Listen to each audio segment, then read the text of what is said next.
Pengakuan Kolonel Latif tentang keterlibatan Soeharto dalam G30S. 11 hari setelah meletusnya gerakan tanggal 30 September tahun 1965, pasukan Kujang II dari Kodam Siliwangi menggerebek sebuah rumah di kawasan Bendungan Hilir, Jakarta. Tanpa banyak basa-basi, bayonet yang terpasang di ujung senjata menghajar paha kanan Abdul Latif. Latif saat itu menjabat sebagai Komandan Brigade Infanteri 1 Jaya Sakti, Kodam 5 Jaya, dengan pangkat kolonel. Tak hanya itu, sebutir peluru yang dilepaskan dari jarak dekat menghancurkan lutut kiri perwira menengah itu. Mereka sudah kembali membidik dan siap menghabisi saya. Saya berteriak-teriak sambil mengerang kesakitan. Tembak saja, biar aku mati, ujar Latif menceritakan kembali kisah penangkapannya, seperti yang dituliskan Julius Power dalam buku G30S, Fakta atau Rekayasa. Latif, salah seorang gembong G30S selain Letnan Kolonel Untung Syamsuri itu, diseret menuju jeep militer gas yang terparkir di mulut gang, dengan alas daun pintu rumah. Ia pingsan akibat rasa sakit yang luar biasa, dan baru tersadar saat berada di kamar operasi Rumah Sakit Pusat Angkatan Darat. Setelah operasi, Latif dibawa ke ruangan asisten intelijen di Kodam 5 Jaya untuk diinterogasi. Penjara Salemba kemudian jadi kediamannya. Ia disekap dalam sel isolasi seluas 2 kali 3 meter. Luka-lukanya membusuk terkena infeksi berat akibat tak dirawat dengan baik. Hampir 10 tahun lamanya Latif berada dalam sel isolasi, keluarganya hanya diizinkan membesuk 1 kali dalam setahun. Vonis pengadilan militer baru dijatuhkan pada dirinya 17 tahun setelah tertangkap di Bendungan Hilir. Abdul Latif perwira keturunan Madura. Ia dilahirkan pada tanggal 27 Juli tahun 1926. Jelang meletusnya Perang Pasifik, ia bersama sejumlah kawannya diwajibkan Belanda ikut wajib militer untuk menghadapi serangan Dai Nippon. Mereka berlatih di Magetan lalu ditugaskan di Ciwidey dan Soreang, Bandung Selatan. Belum sempat bertempur, Belanda sudah bertekuk lutut. Ia pun sempat ditahan Jepang di Batu Jajar, lalu dipindahkan ke Kam Cimahi. Setelah bebas dari tahanan, Latif menjalani pelatihan Seinendan di Pusat Latihan Pemuda Chuo Seinen Kunren, Jakarta.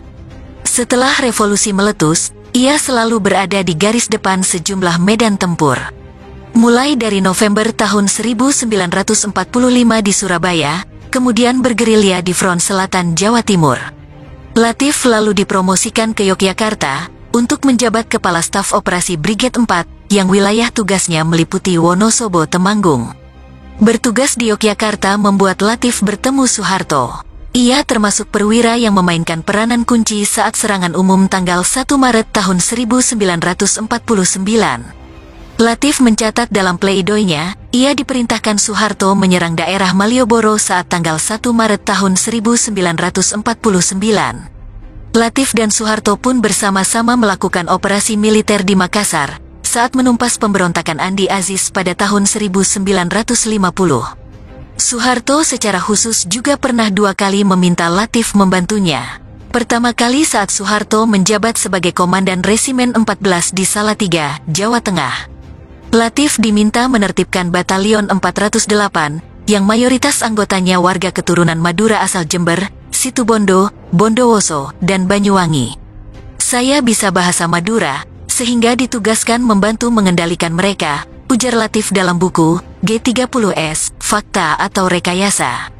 Kedua, semasa persiapan penyerbuan Irian Barat pada awal tahun 1962, Soeharto yang juga Panglima Komando Operasi Mandala, meminta Latif menjabat salah satu komandan Brigade Para. Namun Latif lebih dulu menerima perintah masuk Sekolah Staf dan Komandan Angkatan Darat atau Seskoat. Latif sejak di Yogyakarta memang selalu di bawah Soeharto, ujar pengamat militer, Aris Santoso.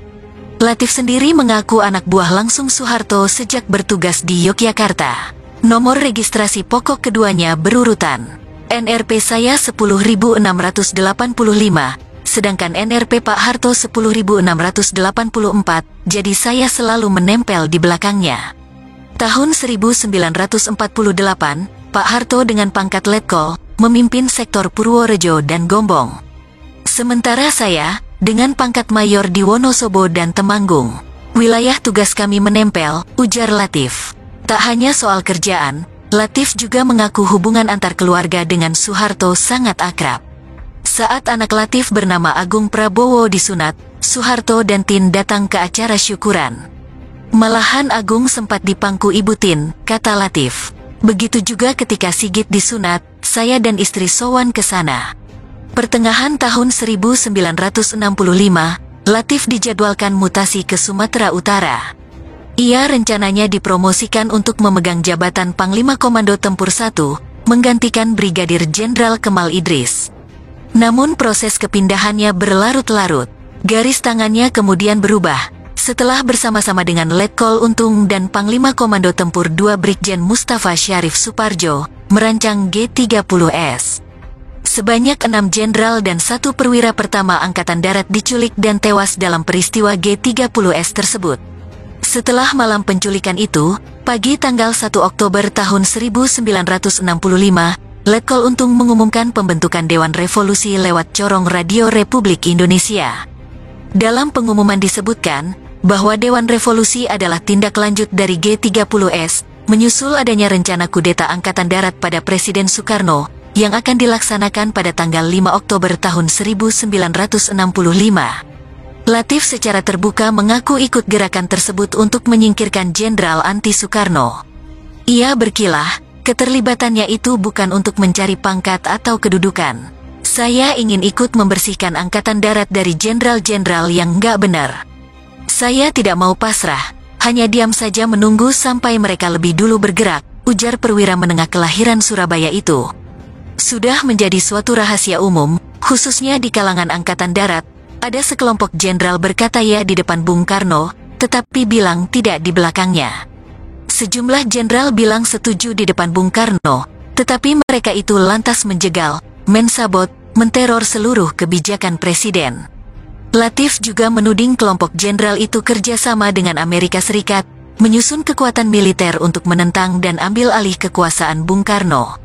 Dalam persidangan Letkol Untung di Mahkamah Militer Luar Biasa, auditor menyebut rumah Latif menjadi tempat 3 rapat penting terkait tragedi tahun 1965. Pertama, rapat berlangsung pada tanggal 22 Agustus tahun 1965. Kedua, rapat pada tanggal 29 Agustus tahun 1965, dan terakhir rapat pada tanggal 6 September tahun 1965. Kesemuanya pada malam hari, ujar auditor militer Letkol Iskandar, seperti tercatat dalam buku, Gerakan tanggal 30 September di hadapan Mahmilep, perkara Untung. Nasib Latif berbeda dengan Untung.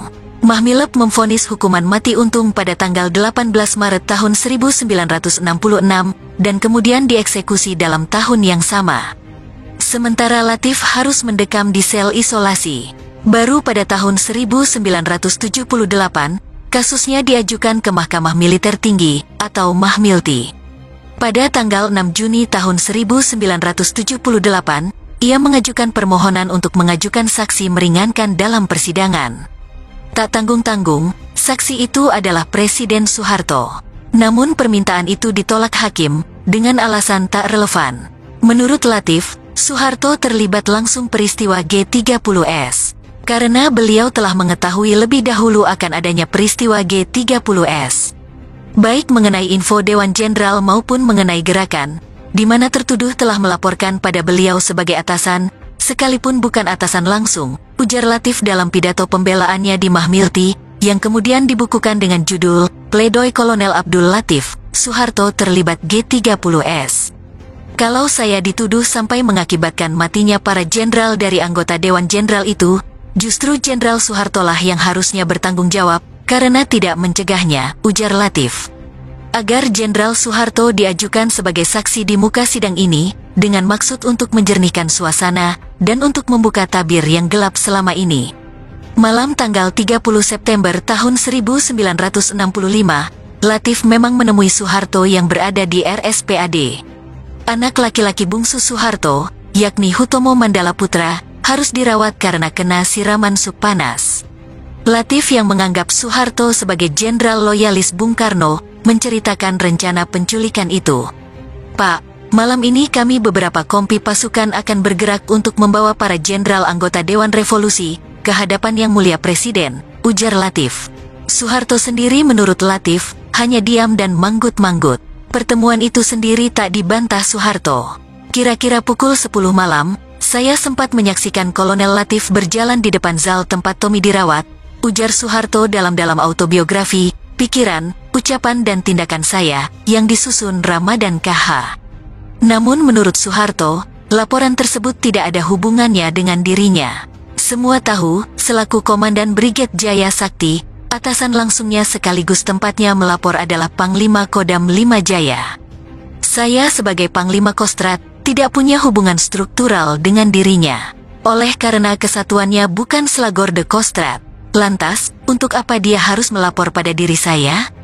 Soeharto pun menuduh Latif pernah bergabung dengan Laskar Pemuda Sosialis Indonesia, atau Pesindo, yang berideologi kiri. Setelah peristiwa Madiun, dia, Latif, bisa menyusup ke Jawa Tengah, lantas menggabungkan diri kepada TNI, kata Soeharto. Tuduhan ini kemudian dipakai auditor dalam Mahmilti. Latif pun disebut terlibat dalam peristiwa Madiun tahun 1948.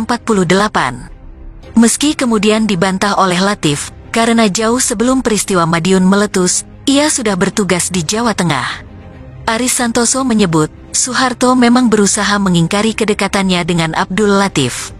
Logikanya, kalau tidak ada keperluan untuk apa Latif melaporkan pada Soeharto, ujarnya. Latif akhirnya dijatuhi hukuman seumur hidup. Ia dibebaskan ketika rezim Soeharto tumbang pada tanggal 6 Desember tahun 1998, dan meninggal dunia April tahun 2005, akibat penyakit paru-paru yang dideritanya.